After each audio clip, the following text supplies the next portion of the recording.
tayo. Yan. Halimbawa, pag bagong panganak yung asawa mo, magtatay ka ng manok, tapos lagyan mo ng papaya at saka malunggay. Oo. Yun ang sabi ng mga matatanda. Tsaka mo sipsipin ngayon. Yung baby. Ay, baby. Oo. Ay, sorry. Ang tatay ang nakinabang sa gatas. Alam mo, sabi nila, pinakamahirap daw ibutaw yung tatay. Oo nga.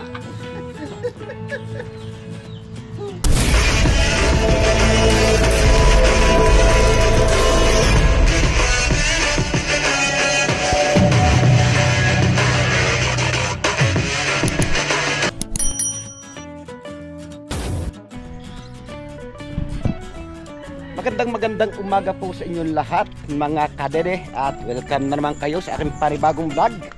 At ngayon, ang oras po natin ay alas 10:30 na po ng umaga at araw po tayo ngayon na linggo. Hindi ko lang po alam kung anong pizza. At yan, pababa tayo mga kadede sa Kampanalig. Umuwi lang tayo at naligo, nagbihis dahil may pupuntahan niya kami ng Team Kampanalig. Pupunta kami kay Paring Kalaot dahil birthday nga ngayon ni Paring Kalaot. Kaya yun, pupunta namin siya at happy birthday Paring Kalaot. Hintayin mo kami dyan, pero hindi alam ni Kalaot na pupunta kami. Pero ang gagawin namin, surpresahin namin siya para pagdating namin ay yun, masurpresa siya. At siguro yung mga tropa gayak na rin. At yung paggagawa naman natin ng daan, siyempre stop muna, bukas na ulit. Oh, andito na sila, oh. Kita ko yung daladala. Sino may dalang to? Yun, oh. Andito na pala mga kadedwe ang tropa. At siyempre maraming dala sa lubungin natin para hindi sila makadala. Andito sila, oh. Yun, oh.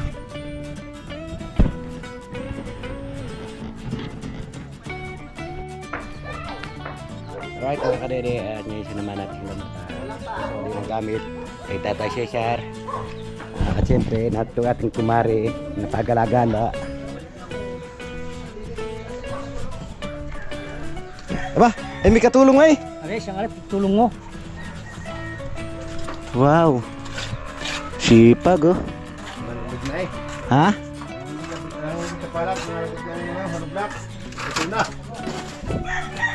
Tama, may indami, oh. Oh, no.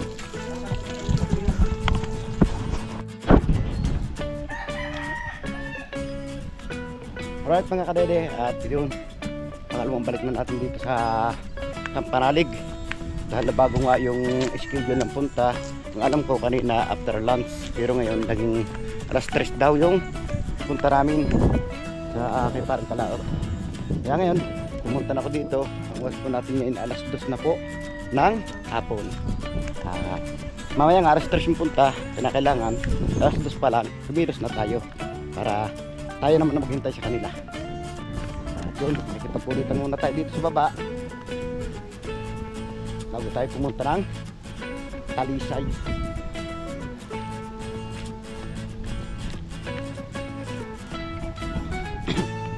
Talisay gubat.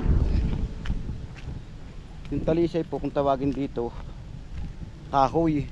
Dahil meron po tayong kahoy na Talisay. Siguro kaya tinawag nilang Talisay yun. Maraming puno ng Talisay doon dati. Kaya ganoon ang tawag nila. Kung ano po yung mas marami sa barangay, yun po yung tinatawag sa lugar. Dahil doon din po kinukuha ng matatanda yung ginagawa nilang pangalan kung saan maraming tanim. Doon nila ibinabagay yung lugar.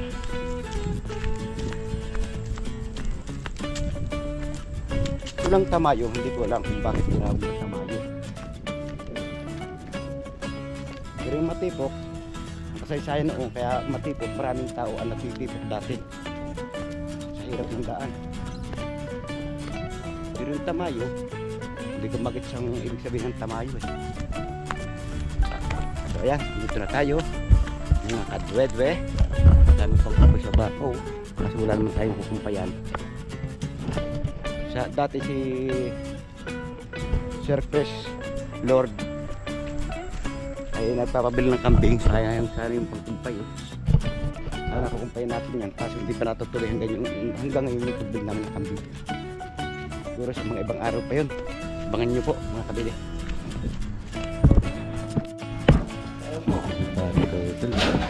Nakita nyo siya na Tagaligpit. Yes. Tigaluto, Tigaligpit. Tigasin eh.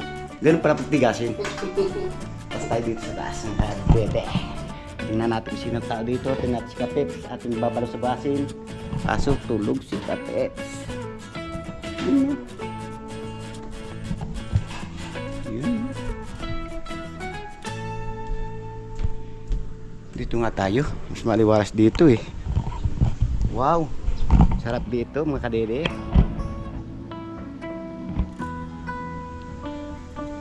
Shout out kay Ate Annalisa sa binigay niyang antipara. Hello. Ha? Ah, may tao pala. Ah, yun pala. Hanap ako kung nasaan nandito pa rin parang gumong. Kala ko nasa CR ka eh. Ah. Maligo na! Try nila! Bumibili niyo yung kapaligiran, no? Parang pinipigilan tayo mga kadidi na pumunta kay Pangkalao. Nagdidildi yung ulan.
Kadede, nandito na nga tayo sa paring Kanoy.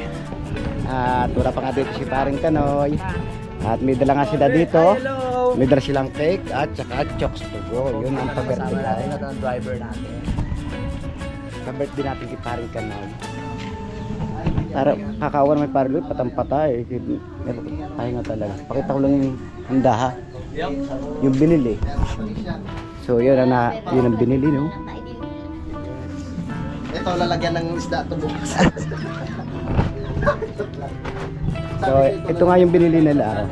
isang dalawang chokes po, tapos isang kay Goldilocks. Yun po yung pa-birthday kay parang kami. So, pahinga tayo dahil medyo napagod. Andiyan si Kapit, parang Gautol, parang Jomo, andiyan sila. Ha? Ba't ganyan? Ang bango mo pa. Yung bigay mo pa mga yung kaliit. Yung kahaba, ganyan kaliit. Pero mabango. Bango naman. Bango, salamat. 70. Kita kayo eh. Kayo pakita dito kayo.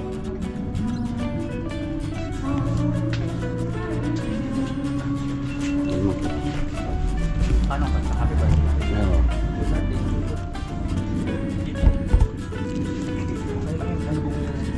Tara, salubungin natin. Tara. Salubungin na. Buti nyo na.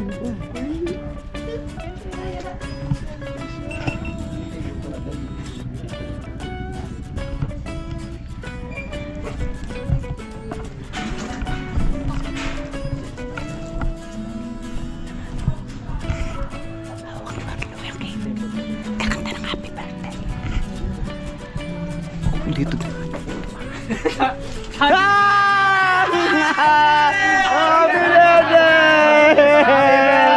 birthday to you.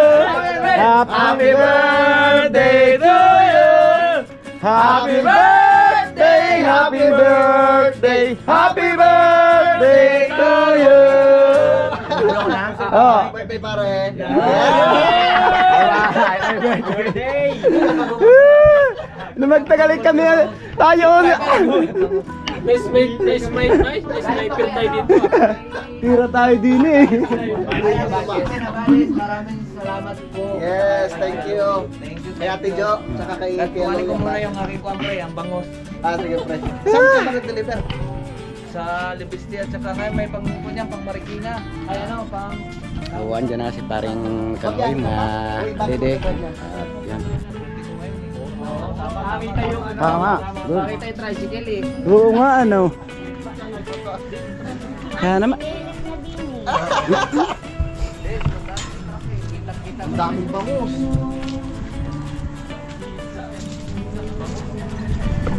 Nung tagal tayo na sniper eh. Parang kami yung surprise.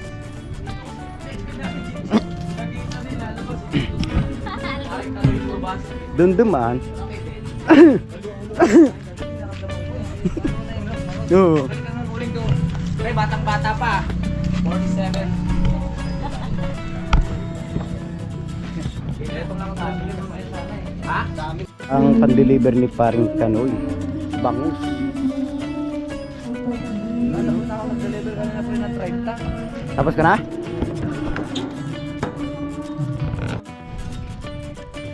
So, ayan mga karede, tambay lang muna tayo dito habang yung mga tropa natin ay abala. Yung isa nag-iihaw ng uling, yung isa na maglilibot doon sa paligid. Tapos si Kapets yun no, nandun parang Jumong. O sa inyo baka may gusto pong bumili ng mangga. Ito po yung manggang namumunga na. Ayan o, namumunga na rin itong manggang to. Baka sa inyo may gusto bumili mga kadere. Dito lang po yung matatagpuan sa kay paring Kalaot. At si paring Kalaot ay naandun. Nagbababa pa siya ng yelo.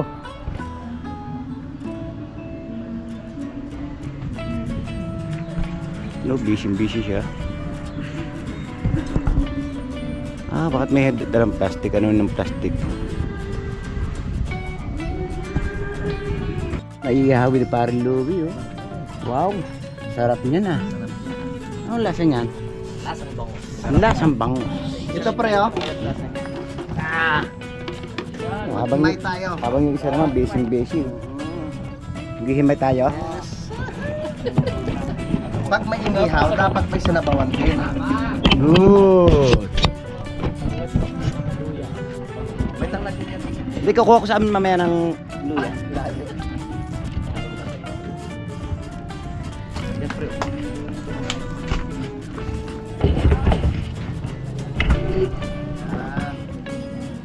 Pre, pwede putulin mo to? Sige. Muna tayo. Yan.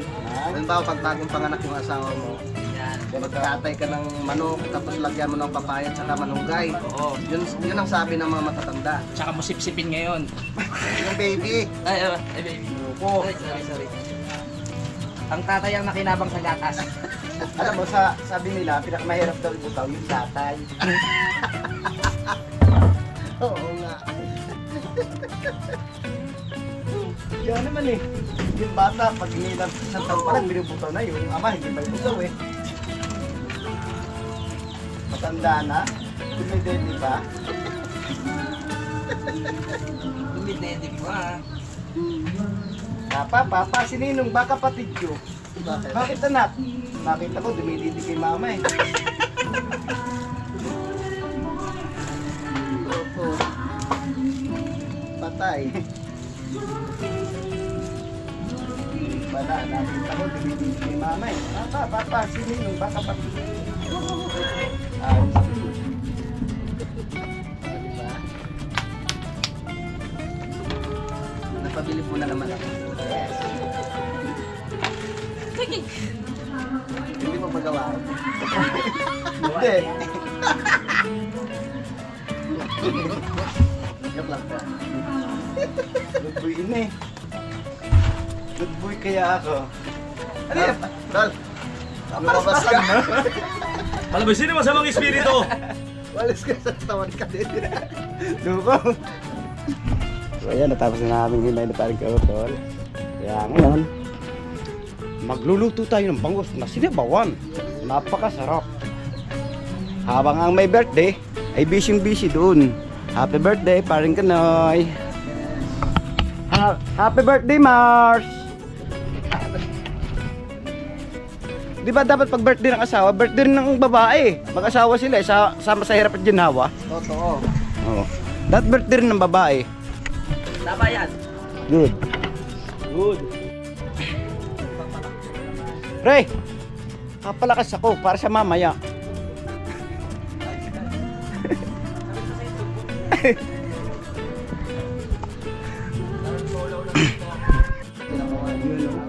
gusto namin makabawi kay ano. Ito pala yung ginagamit ni parang kami pamingwit. Ang dami. Umaga mga kadede, balik karugtong lamang po ito ng aking vlog kahapon. At yan, ngayong umaga, andito tayo sa Tamayo. Pababa na naman tayo sa Kampanalig para tanungin natin yung ating mga kasama kung magtatrabaho kaya. Dahil ang plano nga namin isang Sabado, bababa namin yung mixer dito. Kaso, kulang naman kami sa tao. Yun ang iniisip kung paano kaya namin maibababa yun. Dapat talaga mga kadidi, maraming tulong-tulong doon sa pagbaba ng mixer. Dahil mabigat nga yun, hindi namin kakayanin dahil lilima kami. Siguro, baka mangungusap muna kami mga kadidi ng makakatulong. Ang gagawin namin, papatagin muna namin itong pagtatayo ng mixer. At tungkol po naman sa nagko-comment na maggawa ng pangalan ng mga tumulong, hayaan po ninyo, masusunod po, hindi pa po naman tapos yung taas, doon po tayo maglalagay. At siyempre dito sa baba maglalagay din tayo ng palalapad-lapa rin natin para doon natin ilalagay yung kanilang mga pangalan para makita natin kung sino mga tumulong ng paggagawa. O di ba, pag natapos na ito at nagtagal na, maalala pa rin natin kung sino mga nakatulong natin paggagawa ng right of way. Maraming salamat po sa mga suggestion nyo. At yun, gagawin po natin yun. Hindi po mawawala yung mga pangalan nila. Hayaan po ninyo, ililista ko muna sa papel kung sino mga tumulong para pag yung gumawa na tayo sa baba ay tanda na natin kung sino mga tumulong. Ito, mga kalat sa daan, tanggalin natin para hindi tayo matisod.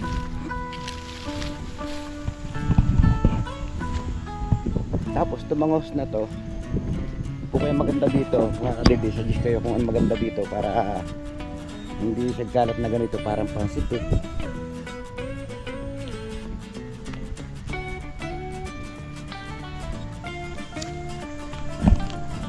Bali, yun na lang pong part na yun ang medyo mahirap-hirap. At saka part na to, mahirap-hirap buhusan dahil matarik po siya. Siyempre, kinakailangan naman natin ng harang para hindi ito makabog yung harap pababa.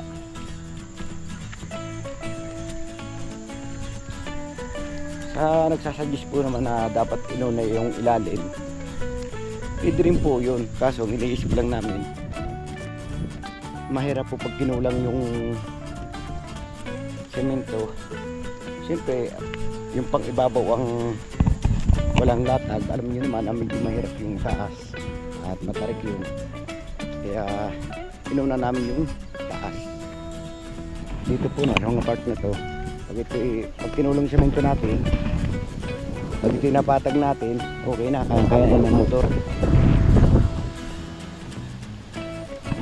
Kaya inuna po natin yung taas. Yun lang po masasabi ko mga kadiri. Dito guys, kabrasa po na hindi sa labas. Yun, gala-gala sa labas. Ginawa ko nila kong pinto para hindi makapasok. Tingnan natin kung saan iikot. Nawala na. Yan! Sabihan ko na naman na. So ayan mga kadidi, tataas na lang nga kami ni paring Kautol. As paring Kautol na iwan yung cellphone. Punta kami kay Tatay Roman. At siya nga natin kakasamahin pa ibaba. Dahil kukunin niya namin yung tali na kay Jason. Pero tali ni Cabras Up yun. Siya namin gagamitin dito sa mixer para maibaba namin. At yun, si paring Kapanalig naman, kinontak na yung mga nandito sa taas at humingi nga ng help para makatulong namin pagbababa ng mixer. At papatagin lang namin mamaya mga kadede yung naandun part doong matarik para doon namin ilagay yung mixer. Pero kailangan pa rin natin mga kadede ng giro dahil siya nagsasabi na magsimula rin sa baba. Gagawin natin to, liliit po natin yung mga kadede at dyan tayo magsisimula, pataas naman. Di po ba tama? Ganun yung gagawin natin dahil yun ang suggest nila. Try is try, kung saan maganda, kung saan ikaliligaya, kung saan ikaalawa ng katawan, yun ang ating gagawin. Wow, daming nyug, delikado tayo dito mga kadede, baka tayo bagsakan.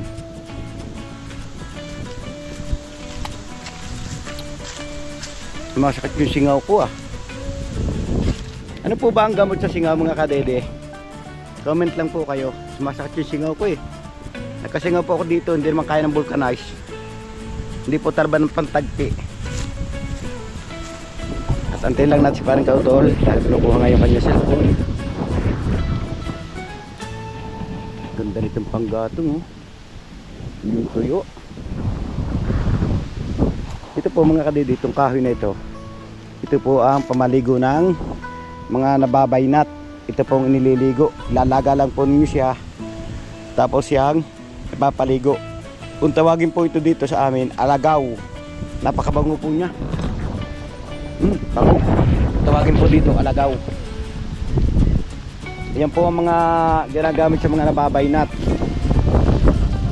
Kaya pong ilalaga at pinaliligo. Dito tayo dadaan mga kadede sa Babuyin at Rusi. Punta nga tayo na Cabras Up.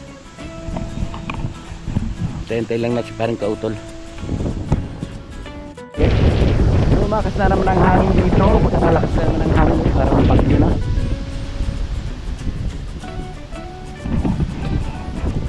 Nandiyan na pala si paring Kautol. Yung po palatandaan dito pag yung pista ng pusaw noon nalakas ang hangin. Pero pagkatapos po ng pista ng pusaw na yan, mag-iinit na yan, magiging summer na. Kaya pwede na tayong magdagat, mag-ilog. So nandito rin si paring Kautol at papunta na kami kay Tatay Roman. Nakatapos na nga tayo mga kadede kumain. Kaya ngayon papahinga muna tayo dito sa duyan. Siyempre, mamaya na tayo babalik sa ating trabaho. Tutulog muna tayo ng kaunting oras para may lakas ulit yung ating katawan.